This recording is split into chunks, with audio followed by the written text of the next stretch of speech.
Pilgrimage to Gangotri is an age-old Hindu tradition. Hindu epics and Upanishads have ample illustrations of importance of Gangotri as one of the most venerated holy place. However, adventure tourism to Gangotri is the latest phenomena which was introduced in the middle of 1970. Today, more than 2 lakh pilgrims and tourists visit Gangotri annually. Approximately 1 lakh tourists visit up to Gomukh, the snout of 28 kilometers long Gangotri Glacier. There is no data available for Tapovan and Nandanvan. The impacts of increasing tourism and pilgrimage have vastly affected the life of local people and environment of the area. नहीं तो जितने बोले आ रहे हैं सारा अगर पेड़ काट देंगे ये पेड़ नहीं रहेगा यार। नहीं, और ये धार्मिक कार्य के साथ इतना अधर्म है, ये तो एक किस्म से अधर्म नहीं है तो क्या, देखो ना यहाँ पर पूरा जंगल खत्म हो जाएगा यार, देखिए।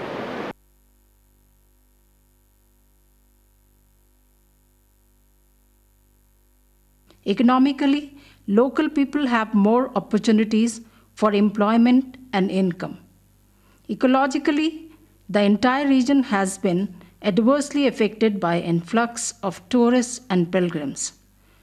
Forests have been denuded alarmingly within 35 to 40 years, and garbage heaps left behind by unplanned and habitual tourism is a common sight.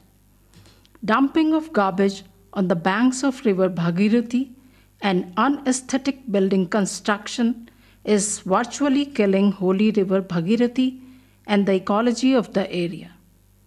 The impact of this wanton destruction is vividly seen even beyond Gangotri. Grazing by horses and ponies, burning of juniper bushes, destruction of birch forest, careless and unplanned camping and consumerism of modern pilgrims, tourists, saints and seers have converted the beautiful Himalayan alpine meadows into cold Himalayan desert.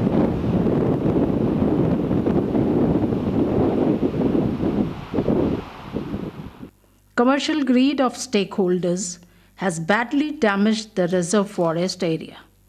This is directly resulting in receding of glaciers and depletion of thickness of the glaciers.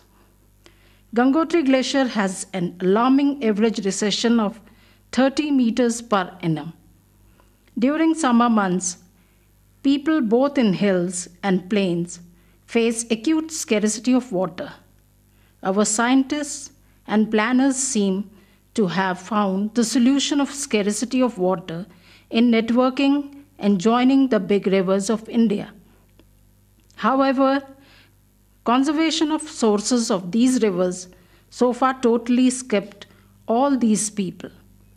Mr. Ratan Singh Chauhan and I had witnessed the slow and untimely death of our bountiful Gangotri Gomukh area.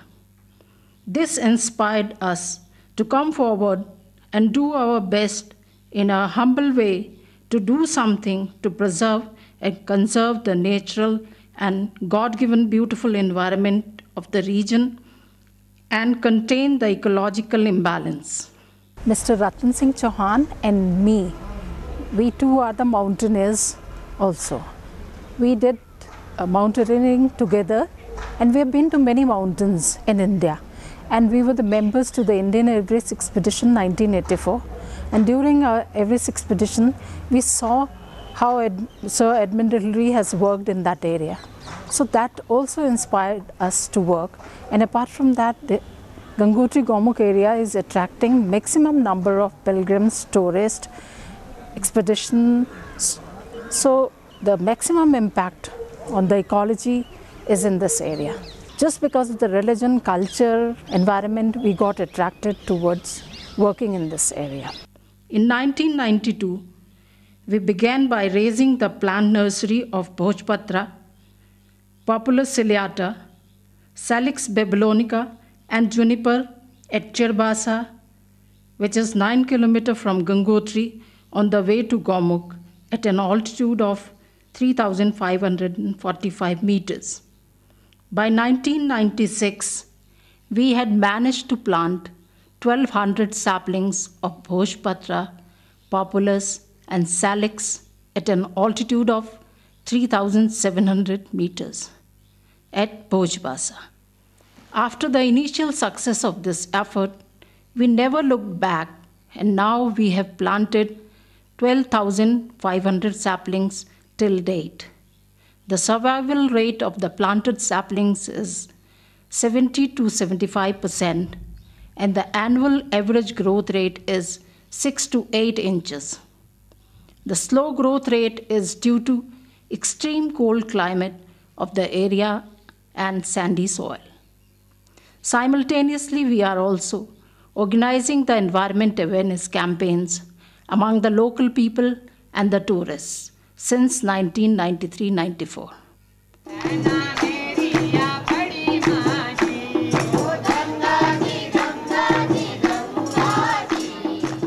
Encouraged with this effort, we have now started cultivation of medicinal plants locally known as Kutki, Archa, and Atis, and trying to develop sustainable high-altitude tourism model for Himalayas. This is our effort, but we want to convert it into a movement where local people, tourists, pilgrims, government, all the stakeholders, they come forward and contribute their bit for the conservation of Holy Ganga, environment of Himalaya. When we will be able to achieve this, I think it will be a great effort. So we are looking forward from all the stakeholders to come forward and contribute their bit, either in contributing in afforestation or cleaning operations or developing a camping area or any way. So if we get the cooperation of stakeholders, certainly one day it will be one of the best models for the sustainable high altitude mountain tourism for the Himalayas.